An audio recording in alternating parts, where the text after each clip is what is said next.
But I want to remind you about that shocking Four Corners episode last month on the ABC when they seemed to go all tabloid and just focus on the private lives of two coalition ministers, Alan Tudge and Christian Porter, talking about their affairs outside of marriage as if that had some impact or import to the Australian people. It was shocking journalism. It was incredibly biased because there's all sorts of affairs in the Labor Party or the Greens that they could look at, but they chose just to look at a couple of coalition ministers. Now, the government now, through the agency of the Communications Minister, Paul Fletcher, have written a detailed complaint to the chair of the ABC, Ita Buttrose, and it goes through a number of points about the lack of fairness and balance, the lack of public interest in this story, the bias because they only focus on coalition MPs, the fact that breached ABC guidelines and the privacy issues here. What was the point of prying into the private lives of politicians? But the Communications Minister,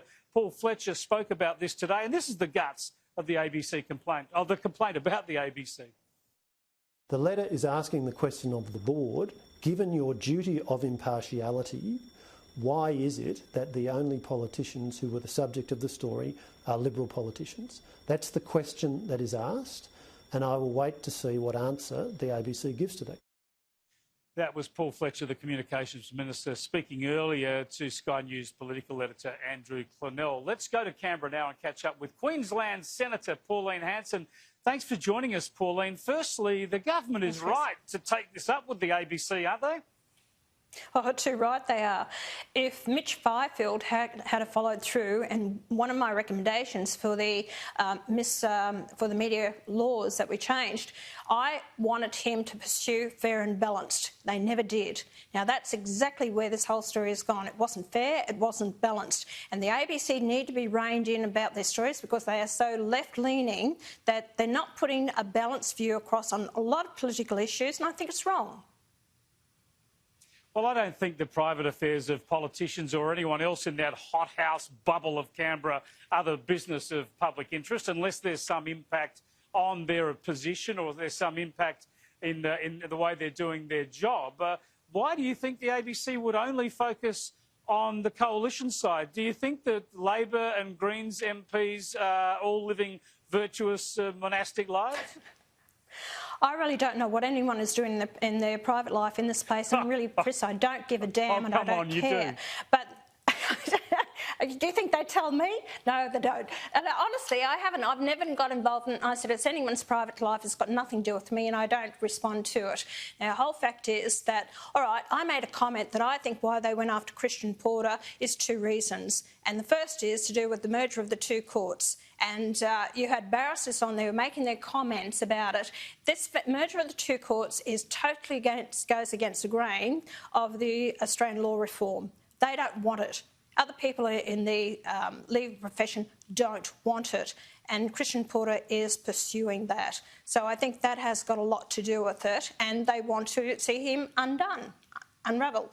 So well, I think that has a lot to do with it. All right, we'll leave that issue alone for the moment, though, because there's a couple of other issues I want to get your thoughts on. Firstly, the borders. You've pushed very hard against the closed borders around this country. You're obviously pleased that the Queensland border is open up today, and next week we're going to see Western Australia. It's a step in the right direction, but how do we prevent this from happening precipitously again? We can't. You don't have a guarantee from the premiers that they won't shut the borders again. So if you have a few cases and you've got hotspots, are they going to close the borders again? Chris, it's done so much damage to our economy.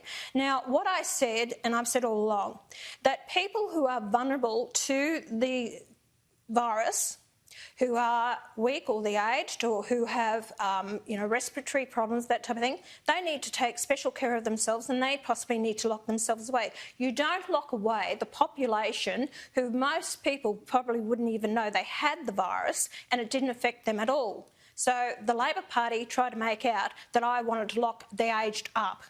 No, I said take care of yourself and we should look after our age by all means. Now, the whole thing with this is last year we had 900 to 1,200 deaths due to the flu. This year it's reported about 34 to 38 people of flu deaths. Are you aware, and I was informed by the Minister yesterday, that deaths in nursing homes have gone down 1,100 this year compared to last year? So deaths in nursing homes is totally different. I think that this whole thing has been completely blown out of proportion, scaremongering to the people, and I have called for an inquiry into what these people actually did die from. Did they die from other causes, or did they die with the COVID and blame the COVID? Because I know, and I've heard, that people in car crashes who have tested positive for COVID is a COVID death.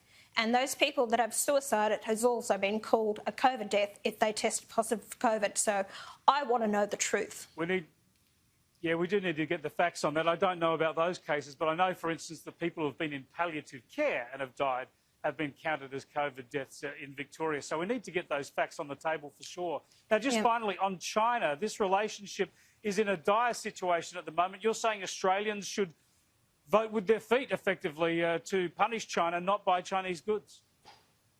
Exactly right. They put out a poll that's out at the moment. The last time I looked at it a couple of hours ago, it was over 20,500 people that have voted in the poll, and apparently nearly 90% have voted saying they don't want to buy Chinese products. The Australian people are sick and tired of the influence that the Chinese have in Australia, buying up our assets, our land, and the product that they send over here.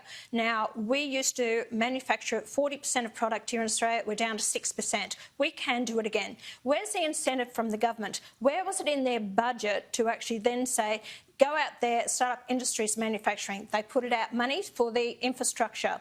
I want to see us be self-sufficient in many areas. We won't have to rely on China because I don't trust them and they are putting their tentacles around the world. We need to stand up for ourselves. We need Australian jobs and we need to do it now.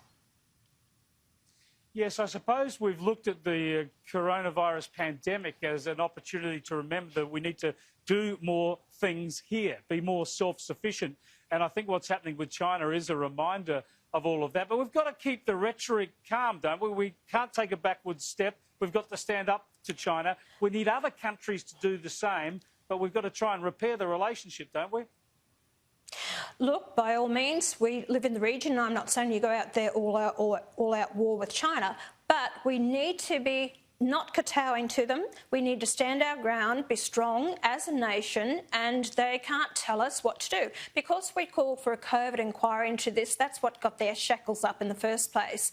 And then they've actually put out other requests that they weren't happy about certain things here in Australia. So, and having 80 ships off their shores that they won't allow them to unload the coal or the iron ore is ridiculous, or the increase in tariffs up to 200% for wine and leaving the lobsters die on the tarmac. So that's how they are conducting themselves as a country, and I think that they need to be pulled up and we need to say enough is enough. And I'm saying to people out there, don't buy Chinese products. You vote with your wallet. We can do. And you look for the Australian product. Yep. We can make those decisions, and thanks for reminding people. I appreciate your time again, Pauline. Thanks, Chris. Thanks for having me.